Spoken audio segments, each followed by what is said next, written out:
Votre journal de la fin de journée, c'est Europe Soir. Laurent Bazin. L'invité d'Europe Soir, c'est Mounir Majoubi. Bonsoir à vous. Bonsoir. Vous êtes secrétaire d'État au numérique. Vous étiez ce matin au salon du Big Data à Paris et vous en avez profité pour recommander aux Français de réclamer leurs données personnelles. Comme la loi le permet, ça a attiré notre attention ce soir et on voulait en parler avec vous. D'abord, les données personnelles. C'est bien tout ce qu'on laisse derrière nous quand on achète ou qu'on commande sur Internet ou sur une application. C'est pas seulement notre numéro de carte bleue. C'est plus vaste que ça. C'est plus vaste que ça. C'est tout ce que vous donnez volontairement, mais aussi tout ce que vous laissez involontairement. Par exemple, quand vous utilisez un site de e-commerce, ce site de e-commerce, il va récolter des données sur tout ce que vous avez acheté, sur quand est-ce que vous l'avez acheté, où est-ce que vous l'avez fait livrer, mais il va aussi noter toutes les fois où vous vous êtes connecté au site, il va aussi noter ce que vous avez regardé quand vous vous êtes connecté, puis il va vous reproposer des nouveaux services, etc. etc. C'est le principe le droit, des algorithmes d'un certain nombre de plateformes, oui. Tout à fait. Et puis, sur les applications de transport, il va noter votre lieu de départ, votre lieu d'arrivée, combien vous avez payé, qui était le chauffeur, comment ça a avancé, etc. etc.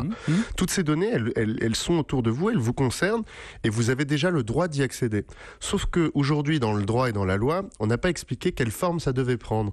Résultat, c'est très différent d'une application à une autre. Alors, concrètement, et vous l'avez fait, vous, Mounir Majoubi ?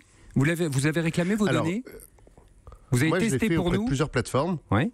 J'ai testé pour vous, j'ai testé pour les Français, j'ai testé pour moi. Je l'ai fait auprès d'une application de voitures de transport et je l'ai fait auprès d'un grand e-commerçant international qui vend partout dans le monde. Et ce qui est très intéressant, c'est que dans les deux cas, ça a été très long et très compliqué. D'accord. Et même pour le secrétaire d'État au numérique, donc. Ah mais alors, même pour le secrétaire d'État au numérique, et avant j'étais président du Conseil national du numérique, et ça n'a pas empêché ces plateformes de mettre 7 mois avant de m'envoyer mes données. Et ce qui est important de dire, c'est que au niveau européen, on s'est engagé autour d'un règlement qui s'appelle le Règlement général pour la protection des données, qui va rentrer en application au mois de mai. Et à partir du mois de mai, on ne pourra plus faire ça. Parce que ce que j'ai eu à faire pour obtenir mes données, c'est pas acceptable.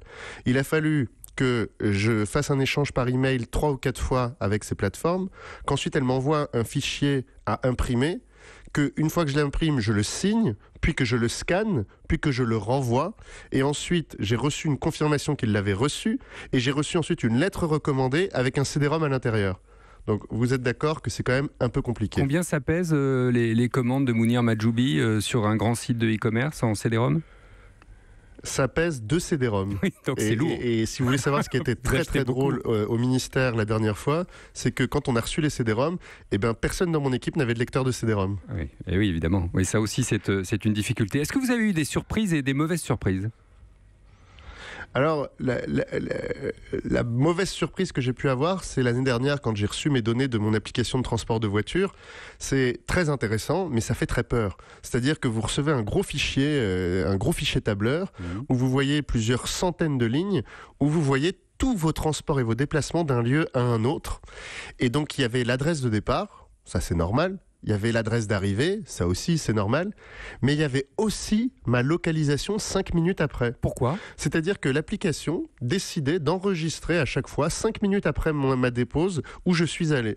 Alors ça, ils l'utilisent pour optimiser leur algorithme, ils l'utilisent pour se demander si les gens se font déposer là où ils vont vraiment, ils l'utilisent peut-être pour des questions de sécurité, mais en tout cas, à l'époque, quand j'ai découvert ça, j'étais particulièrement choqué parce que de ça savoir dit, que par exemple, le magasin dans lequel vous êtes rentré, si vous êtes rentré dans un magasin après être descendu de votre taxi, donc ça ou de votre chauffeur privé, ou de votre Uber, ou de votre, etc.